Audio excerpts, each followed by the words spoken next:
So Arjuna's reason, one of the reasons for not fighting, he thinks, I won't be happy, I won't enjoy it, the kingdom, I won't enjoy it. Why not? Because I've killed everyone, I killed all the kinsmen, so I won't be able to enjoy it. So this is his thinking.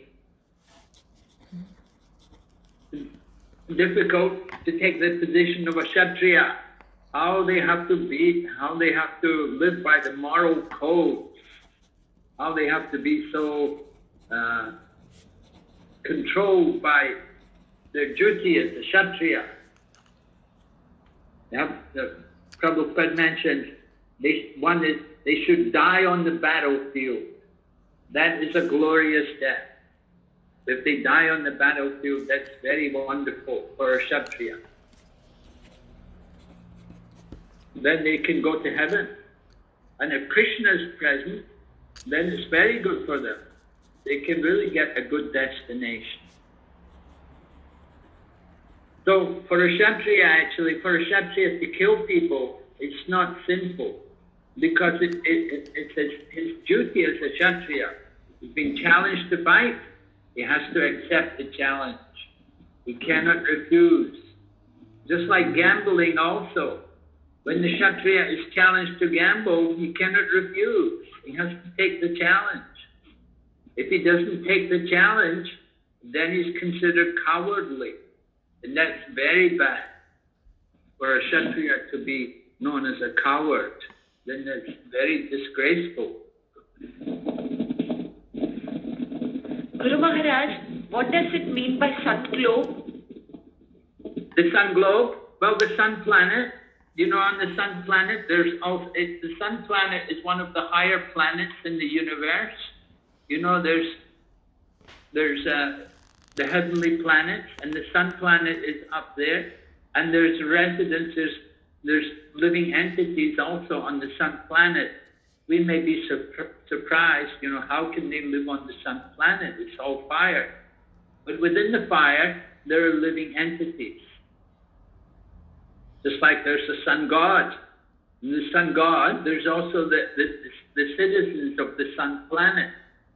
And they all have bodies of fire. You know, our body is made of earth and water and things. We have a little fire in the belly. But on the sun planet, the living entities have a fire body. So to go to the sun planet, it's like a heavenly destination. It's a heavenly planet. You can live a longer time there, a better standard of life. We find it difficult to think about going to the sun planet. You just like you live in Switzerland, you know, probably you get more snow and things like that, and people dream about going to Hawaii. You know, Hawaii beaches and sunshine and everything, not so cold. One devotee was just here in Mayapur. They were telling me they're from Sikkim. And he said Sikkim's always very cold there. And so you live in a cold place, people live in the cold place, they often like to go to the warmer place. But sometimes they find it too warm. They're not used to it. It's uncomfortable. So anyway, we're on the Earth planet, and there's higher planets, the Moon planet, the Sun planet, they're heavenly planets. So when you do a lot of pious activities, then you qualify to go to the higher planets.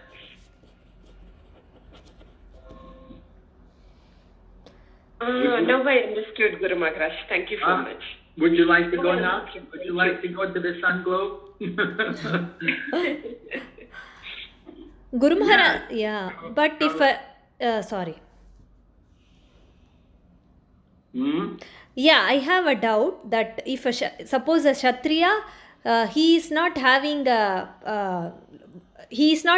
dharma yuddha, means he is just fighting just to capture the enemies. It is not. It cannot be justified. Will that king also go to the heavenly planets because he is unnecessarily creating a fight? Well, you have to consider the circumstances. For in the case of the Pandavas, they tried their best to avoid the fight, but they could not. So under the situation, they were forced to fight. So they have to accept the challenge. They have to go and fight. Even though that they don't have an equal army, an army equal in strength to the size of the army of the Kauravas, but still they're challenged to the fight. They have to go and fight. And if they don't fight, then it's a disgrace. They're considered cowards. So very important for them to accept the challenge. Yes, Guru Maharaj. And for the Kshatriya, fighting in battle and killing people is not sinful. Even in present time, if you fight for the country, the soldier goes to fight and he kills maybe he kills some terrorists or something, then he's given glory. He's glorified. He's considered a hero. Yes, Guru Maharaj. I heard about one incident. There was a train coming from Mumbai or somewhere that came through some place, and some gang of people got on the train and they began to rob everyone. And they were going to rape some young girl as well and everything. And there was one Gurkha soldier there, and he had his knife with him. He had this knife, and he fought with them, and he killed about 5 of these people. So he was given rewards because he saved all these people. Finally the police came and took all the gang away and everything.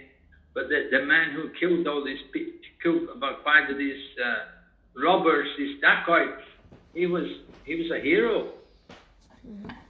He saved the young woman from being raped, and the people were able to get their valuables back and everything.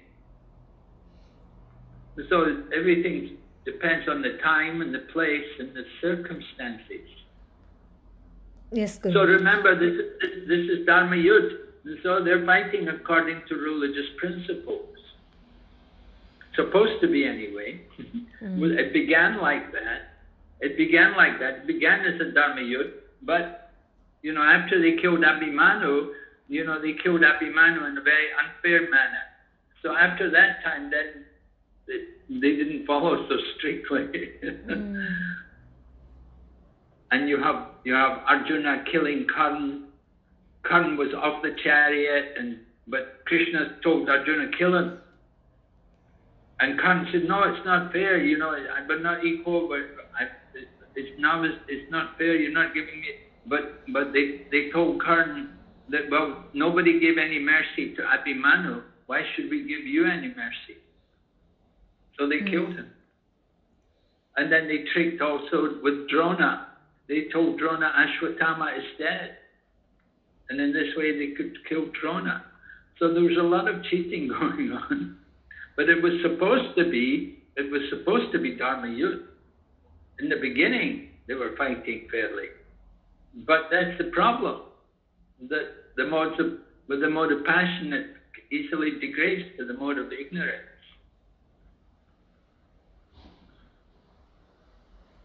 But because Krishna is present, so Krishna purifies everything. In the presence of Lord Krishna, all the people who died, they were all liberated. Okay, we'll go to the next verse.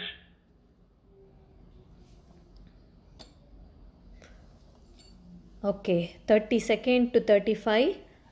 किं no Rajen Govind किं भोगैर्जीवितेन वा येषामर्थे कंक्षितं no राज्यं भोगशुकानि च त इमे अवस्थिता युद्धे प्रणांस्त्वक्त्वा धनानि च आचार्यपितरपुत्रस्तथैव च पितामहः मातुलः स्वश्रुहा पौत्र स्वलय सम्बन्धिनास्तथा एतान्न हन्त्युम् इच्छामि ज्ञानातु अपि मधुसूदना अपि त्रैलोक्यराज्यस्य हेतो किं नो मही कृते निहत्य धृतराष्ट्राण्णा कापित्री स्वया जनार्दना.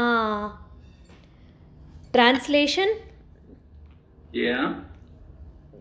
Yes, Guru Maharaj. Nitya, do you want to read? Translation? Yes, I will.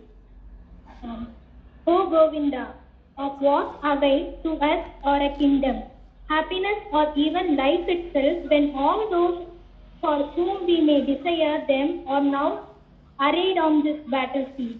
O Madhusudana, when teachers, fathers, sons, grandfathers, maternal uncles, father-in-law, grandsons, brother-in-law, and other relatives are ready to give up their lives and properties and are standing before me, why should I wish to kill them, even though they might otherwise kill me, O maintainer of all the living entities? I am not prepared to fight with them, even in exchange for the three worlds. Let alone this earth. What pleasure will we derive from killing the sons of Dhritarashtra? Shall I continue with purpose? Yes. Perfect. So, Arjuna has addressed Lord Krishna as Govinda because Krishna is the object of all pleasures for cows and the senses. By using this significant word, Arjuna indicates that Krishna should understand what will satisfy Arjuna's senses, but Govinda is not meant for satisfying our senses. If we try to satisfy the senses of Govinda, however, they automatically own our own senses are satisfied. Materially, everyone wants to satisfy his senses and he wants God to be the order supplier for such satisfaction. The Lord will satisfy the senses of the living entities as much as they deserve, but not to the extent that they may covet. But when one takes the opposite way, namely when one tries to satisfy the senses of Govinda without desiring to satisfy one's own senses, then by the grace of Govinda, all desires of the living entities are satisfied. Arjuna's deep affection of community and family members is exhibited here partly due to his natural compassion for them. He is therefore not prepared to fight. Everyone wants to show his opulence to friends and relatives, but Arjuna fears that all his relatives and friends will be killed on the battlefield and he will be unable to share his opulence after victory. This is a typical calculation of material life. The transcendental life, however, is different. Since the devotee wants to satisfy the desire of Lord, he can, Lord willing, accept all kinds of opulence for the service of Lord. And if the Lord is not willing, he should not accept as hard thing. Arjuna did not want to kill his relatives, and if there were any need to kill them, he desired that Krishna kill them personally. At this point, he did not know that Krishna had already killed them before they were coming into the battlefield, and that he was only to become an instrument for Krishna. This fact is disclosed in the following chapter. As a natural devotee of Lord, Arjuna did not like to retaliate against his miscreant cousins and brothers, but it was the Lord's plan that they should all be killed.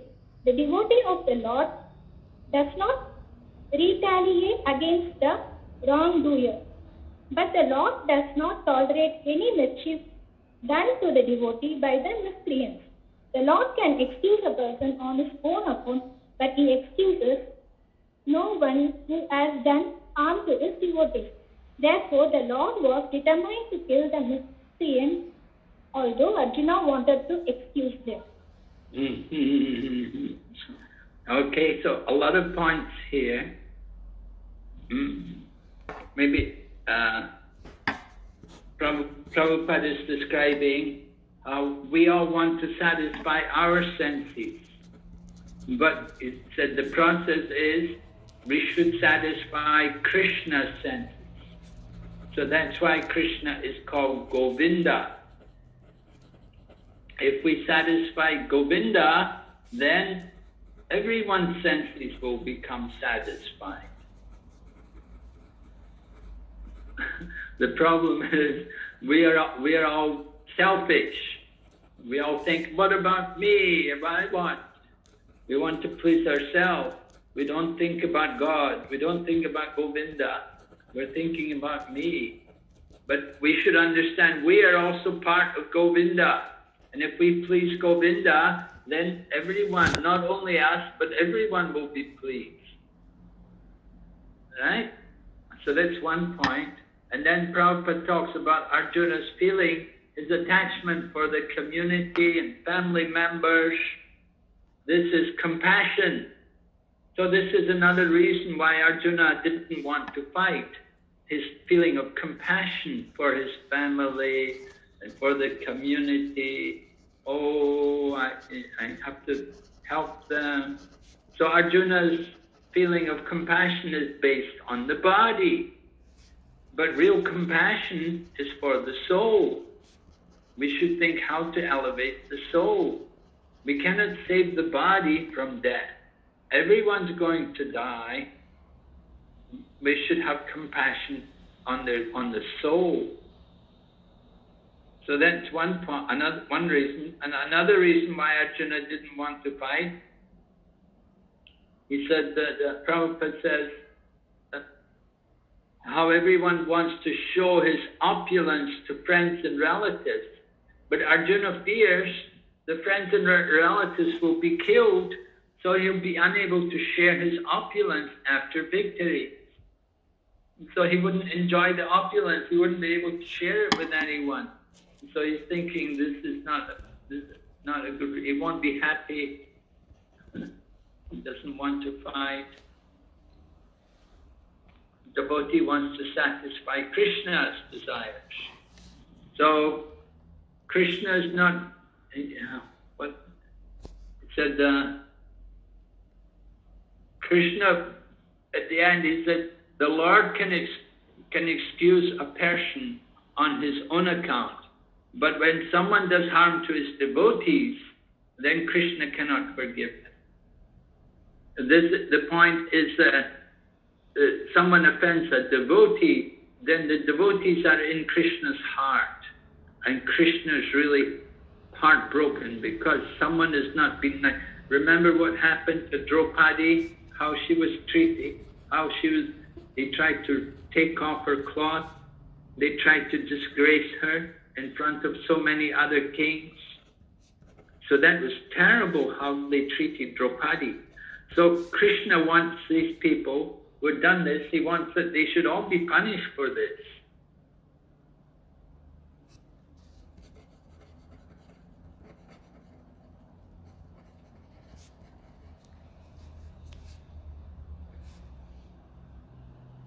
Hare Krishna.